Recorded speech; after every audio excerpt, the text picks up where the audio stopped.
Ya, gelombang serangan drone kembali mewarnai medan tempur di Ukraina Timur. Rusia mengklaim berhasil merebut Konstantinovka, salah satu titik pertahanan strategis di Ukraina di Donetsk. Rekaman yang dirilis Kementerian Pertahanan Rusia memperlihatkan operator drone FPV saat menjalankan operasi tempur dalam perebutan Konstantinovka di wilayah Donetsk. Dalam video tersebut, sejumlah drone terlihat meluncur menuju sasaran, kemudian menghantam posisi yang diklaim sebagai pertahanan pasukan Ukraina. Sebuah kendaraan tempur infanteri juga nampak menjadi target serangan dari udara. Moskow mengatakan pasukannya kini telah menguasai Konstantinovka secara penuh dan wilayah ini disebut sebagai salah satu benteng pertahanan terkuat Ukraina. Dan hingga saat ini pemerintah Ukraina belum memberikan tanggapan atas klaim penguasaan wilayah tersebut.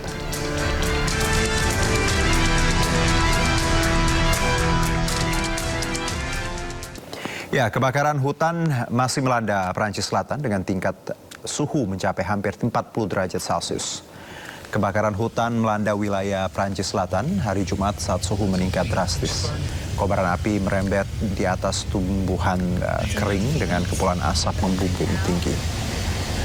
Prancis kembali berada pada situasi peringatan cuaca panas. Meteo France memperkirakan suhu mencapai 34 hingga 38 derajat Celcius. Perdana Menteri Sébastien Lecornu mengatakan ribuan hektar lahan hutan terbakar.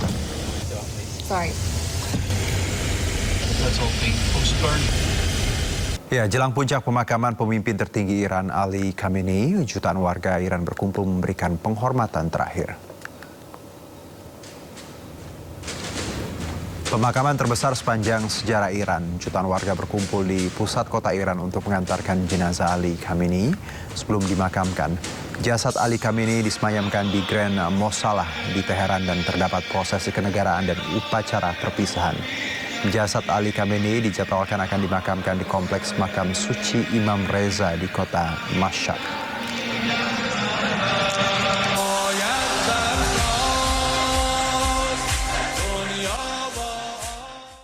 Sejumlah pemimpin negara dan delegasi dari puluhan negara mulai berdatangan ke Teheran. Mereka datang untuk memberikan penghormatan terakhir kepada Ali Khamenei sebelum dimakamkan.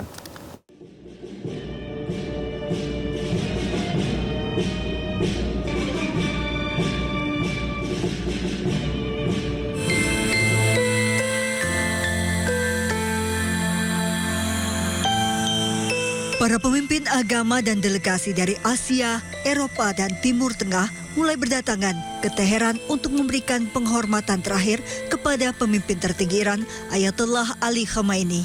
Terlihat kedatangan delegasi dari Rusia, China, India, Turki, Irak, Bosnia dan Herzegovina, Hungaria hingga Bangladesh menjelang dimulainya rangkaian upacara penghormatan.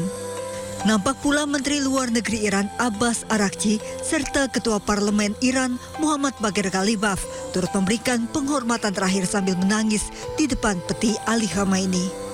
Iran menyebut lebih dari 90 negara mengirimkan delegasi resmi dan tokoh agama untuk menghadiri prosesi tersebut, termasuk Perdana Menteri Pakistan Shehbaz Sharif, Presiden Irak Nizar Amidi, serta perwakilan senior dari Rusia, China, India, Oman, dan Arab Saudi.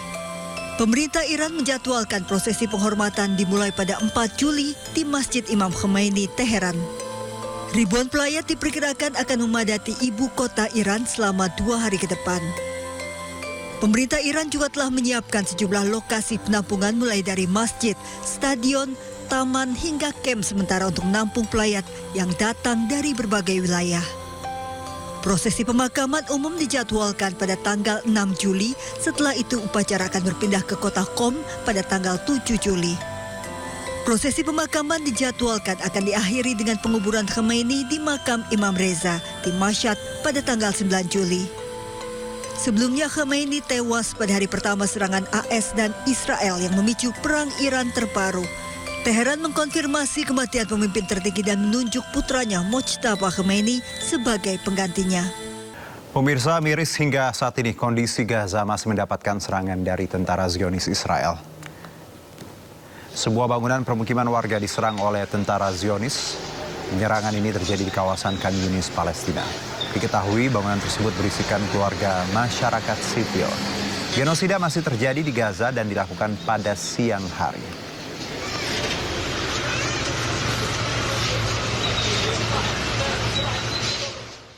Ya, ratusan permukiman rumah warga di Lebanon dibombardir tentara Zionis Israel. Sebuah rekaman dari udara merekam detik-detik tentara militer Zionis Israel membom kawasan Lebanon Selatan. Tercatat dari pemerintah setempat sebanyak ratusan warga menjadi korban dalam serangan ini. Namun dari pihak Israel menyatakan bahwa mereka menargetkan area yang diduga digunakan sebagai tempat Hizbullah bersembunyi dan menyerang tentara IDF.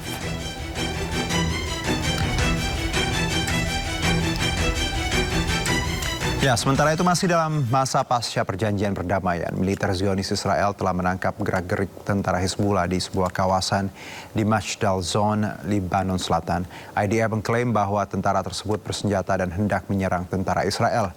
Mereka pun menembak dan menyerang tentara tersebut dari udara.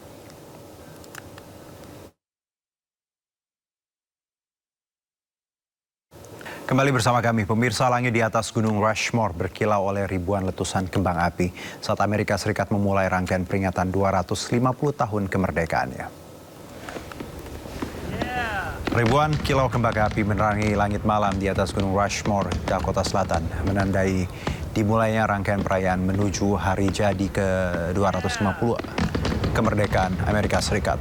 Rekaman video memperlihatkan semburan kembang api berwarna merah putih dan emas mekar di atas monumen ikonik.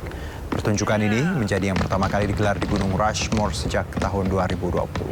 Selama beberapa tahun terakhir, acara serupa ditiadakan karena khawatir memicu kebakaran hutan dan menimbulkan dampak lingkungan serta mendapat penolakan dari kelompok masyarakat adat.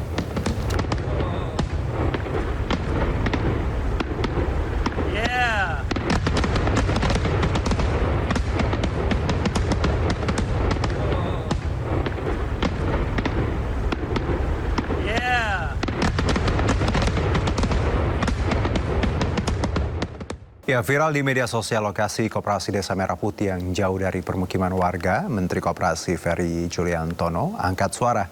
Menurutnya jumlah Kopdes yang terpencil sangat kecil. Banyak beredar di media sosial lokasi Koperasi Desa Merah Putih tak ideal atau jauh dari permukiman warga. Menteri Koperasi Ferry Juliantono mengatakan lokasi pembangunan Kopdes tersebut tidak asal pilih, melainkan sudah melalui kesepakatan dengan masyarakat setempat. Ferry juga menjamin dari 30.000 Kopdes Merah Putih, hanya 10 Kopdes saja yang lokasinya dinilai tidak ideal. Selain itu, Kementerian Koperasi memastikan 23.000 Kopdes kini tengah dalam pembangunan akan rampung Agustus mendatang. Gini, jumlahnya saya sudah hitung. Coba bisa disebutin ya. Kurang dari 10 dari yang sering kita baca di sosial media. Dari 30.000 yang bulan Agustus pembangunan fisik, gudang milik dan alat kelengkapannya sudah dibangun. 10 yang dalam kondisi yang tidak ideal, menurut saya tidak bisa dikatakan itu kan sedikit presentasinya, dan tentu nanti kita akan lakukan proses verifikasi, validasi, dan tetapi penentuan lokasi itu sudah dimusyawarahkan oleh masyarakat desa dan kepala desa.